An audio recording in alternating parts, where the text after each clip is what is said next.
Hi കൂട്ടുകാരെ, നമസ്കാരം. എന്തൊക്കെയാണ് വിശേഷം? എല്ലാവരും സുഖമായിരിക്കണമെന്ന് വിചാരിക്കണു. ഞാനും ഇവിടെ സുഖമായിരിക്കണു. അപ്പോൾ കാണുമ്പോൾ തന്നെ നല്ല ക്രിസ്പി ആയിട്ടുള്ള നല്ല ദോശാലെ നല്ല മുരിഞ്ഞ് നന്നായിട്ട് കിട്ടിയിട്ടുണ്ട് അല്ലേ. അപ്പോൾ ഈ ദോശയും സാമ്പാറോ ചട്നിയോ എന്താ നിങ്ങൾ കൂടെ കഴിക്കണമെന്ന് വെച്ചാൽ അങ്ങനെ ഉണ്ടാക്കി കഴിച്ചാൽ നല്ല ഹെൽത്തി ടേസ്റ്റി ആയിട്ടുള്ള ദോശ. അപ്പോൾ എങ്ങനെ ഉണ്ടാക്കണമെന്ന് നോക്കാം. അപ്പോൾ ഈ ദോശ ഉണ്ടാക്കാൻ ആവശ്യം നമുക്ക് മുതിരയാണ്. മുതിരയെക്കുറിച്ചിട്ട് ഞാൻ നിങ്ങളോട് കൂടുതലൊന്നും പറഞ്ഞു തരണ്ട അല്ലേ. എല്ലാവർക്കും അറിയാം, പ്രോട്ടീനൊക്കെ ധാരാളം അടങ്ങിയിട്ടുള്ളതാണ്. നല്ല ഭക്ഷണമാണ്. ഷുഗർ ഉള്ളവർക്കാണെങ്കിലും എല്ലാവർക്കും ഉപയോഗിക്കാൻ പറ്റിയതാണ്. പണ്ടുള്ളവർ പറയും മുതിര കഴിച്ചാൽ കുതിരശക്തി എന്ന് പറയും. അപ്പോൾ അങ്ങനെയൊക്കെ, അപ്പോൾ അത്രയും ഹെൽത്തി ആയിട്ടുള്ളതാണ്. പിന്നെ അപ്പോൾ ഈ മുതിര കൊണ്ട് നമുക്കൊരു ദോശ ഉണ്ടാക്കാം. അപ്പോൾ ആ ദോശ ഉണ്ടാക്കുന്നത് 2-3 തരത്തിലുണ്ടാക്കാൻ ഞാൻ ഒരു രീതിയാണ് നിങ്ങളായിട്ട് ഇപ്പോൾ കാണിക്കുന്നത്. അപ്പോൾ പറയാം 2-3 രീതിയിൽ എങ്ങനെ വേറെ ഉണ്ടാക്കുക എന്നുള്ളത് പറയാം കേട്ടോ.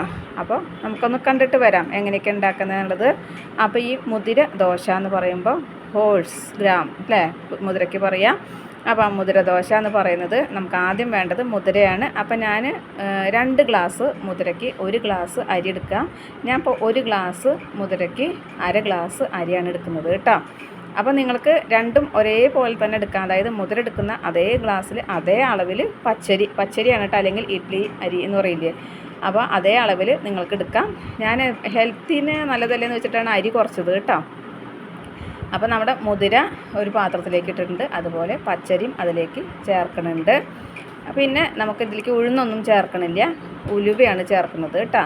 ഉഴുന്നും ഷുഗർ ഉള്ളവർക്ക് നല്ലതല്ല എന്ന് കേട്ടിട്ടുണ്ട്. അപ്പോൾ നമുക്ക് ഹെൽത്ത് വൈസ് നോക്കുമ്പോൾ നമ്മൾ ഈ രീതിയിൽ ഉണ്ടാക്കുകയാണ് ചെയ്യുന്നത്. ഇനി 2 ഗ്ലാസ് മുതിരയ്ക്ക് 2 ഗ്ലാസ് അരി ചേർക്കാം, ഇല്ലെങ്കിൽ 2 ഗ്ലാസ് മുതിരയ്ക്ക് 1 ഗ്ലാസ് അരി ചേർക്കാം കേട്ടോ. അപ്പോൾ അതേ മുതിരയും അരി ഞാൻ കഴുകിയിട്ട് വെള്ളത്തിലിട്ട് വെച്ചിട്ടുണ്ട്. ഉലുവ ഞാൻ 1/4 ടീസ്പൂണോളം കഴുകി വൃത്തിയാക്കിയിട്ട് അതിലേക്ക് തന്നെ ഇട്ട് കൊടുക്കുന്നുണ്ട് കേട്ടോ. അപ്പോൾ ഒരു 4-5 പ്രാവശ്യം ഇത് കഴുകിയതിന് ശേഷം നമ്മൾ കുതിരാനായിട്ട് വെച്ചാൽ മതി. ഒരു 4-5 മണിക്കൂർ നമുക്കിത് കുതിർന്ന് കിട്ടണം. നല്ല മിനുസമായിട്ട് അരച്ചെടുക്കാം കേട്ടോ. ദോശയ്ക്കാണല്ലോ, നല്ല മിനുസമായിട്ട് അരച്ചെടുക്കാം. ഉലുവ അതാ കഴുകിയിട്ട് ഞാൻ അതിലേക്ക് ഇട്ട് കൊടുക്കുന്നുണ്ട്. ഞാൻ പ്രത്യേകം പറഞ്ഞു ഉഴുന്ന് ചേർക്കണില്ല എന്ന്. അപ്പോൾ ഇത് കുതിർത്തി വെച്ച് അരയ്ക്കണ സമയത്ത് ഞാനിതിലേക്ക് എൻ്റെ കൈപ്പിടിയിൽ ഒരു കൈപ്പിടി അവിലാണ് ചേർക്കുന്നത് കേട്ടോ. അപ്പോൾ അവിലും ചേർക്കുന്നുണ്ട്, അത്രമാത്രമാണ് ചേർക്കുള്ളൂ.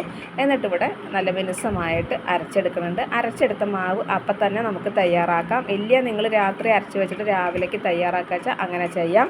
പിന്നെ ഞാൻ പറഞ്ഞു വേറെ 2 രീതിയിൽ ചെയ്യാമെന്നുള്ളത്. ഈ മാവ് അരയ്ക്കുമ്പോൾ നമുക്കിതിലേക്ക് ചുവന്നുള്ളി, ജീരകം, വറ്റൽമുളകും ചേർത്ത് അരച്ചതിന് ശേഷം അങ്ങനെ ഉപയോഗിക്കാം. ഇല്ലെങ്കിൽ വെളുത്തുള്ളി, ഇഞ്ചി ഒരു കഷ്ണം അങ്ങനെയും ചേർത്ത് അരച്ചിട്ട് ഉപയോഗിക്കാം കേട്ടോ. ഞാൻ അപ്പോൾ ഇതൊന്നും ചെയ്യണില്ല, മാവ് അരച്ച് വെച്ചിട്ടാണ് അങ്ങനെ ഉണ്ടാക്കുകയാണ് കേട്ടോ.